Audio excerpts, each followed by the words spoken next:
This was filmed the day that I returned from a month with Elsa Sinclair of Freedom-Based Training and Taming Wild, who generously allowed me to come and train with her for that time in America. When I first arrived home, I thought that I ought to spend the day putting money in the bank account of Lawrence and I's relationship and doing things that were easy for us. However, my perspective had changed so drastically since spending that time with Elsa that I couldn't help but notice how much of my time with Lawrence I had been spending not in fact in passive leadership, but in followership, where Lawrence was making a lot of the decisions, and I was no longer able to flow with him in many of the situations that I once would have, because I was unable to ignore the fact that the position had changed and that in fact I wasn't building trust with him because I wasn't able to make decisions with the right timing. With this in mind, I decided to follow my gut, which told me that if I was recognizing a moment that supportive leadership was needed, then I should follow it. And that's what I started doing. So I decided to start experimenting with a pattern that I thought might be useful to us, to help us with the touching distance together, as this is something that's quite difficult for Lawrence comparatively to the other distances.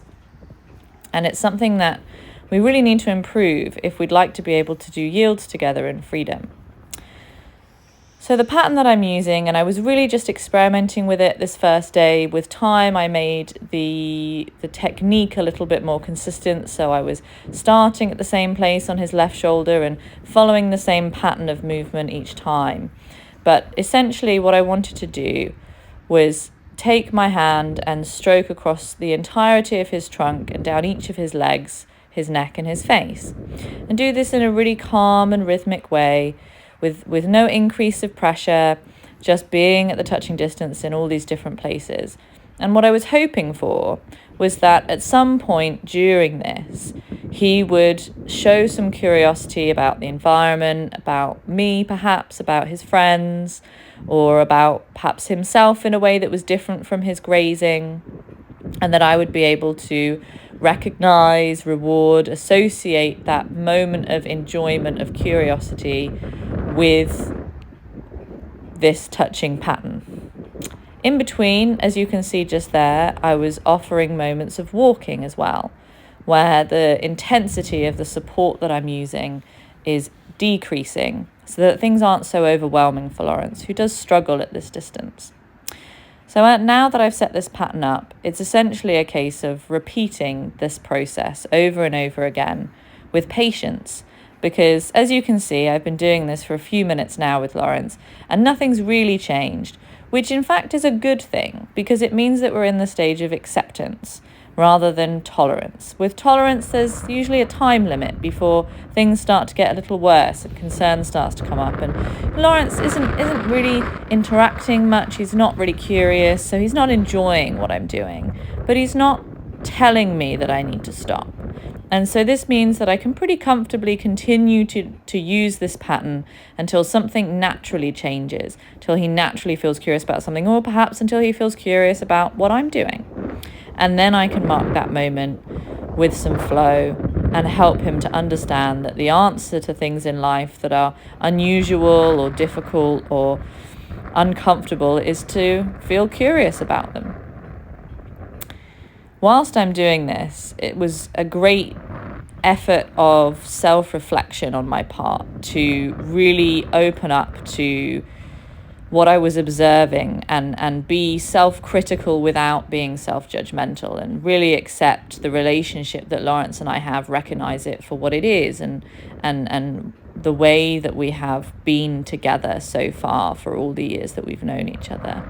And you can see here his head's about to lift up and he touches his nose to my hand, and now here I can finally have some flow with him, my very good friend Lawrence. So I want to stay in this moment of flow with him for as long as I possibly can. And now my job is to recognize when that moment is about to change. I want to leave before he feels the need to move me to a different place by changing the position of his own body in a moment of passive leadership.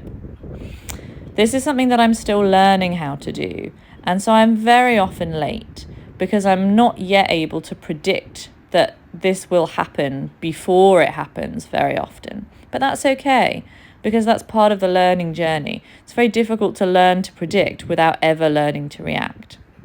And you can see here that his head moves across slightly, and I was a little bit late in moving off there because I needed that extra second to feel whether or not the moment had changed and whether or not the distance between us had changed.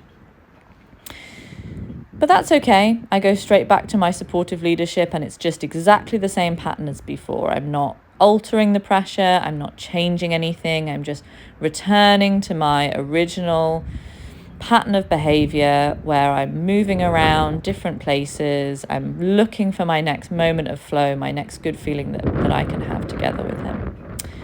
And this essentially was the process that Lawrence and I took for the rest of this session, which was really interesting for me to come to process the way that things might look for us now for the next few weeks as we play with these concepts with an entirely new outlook for me that hopefully will rub off on him in really positive ways.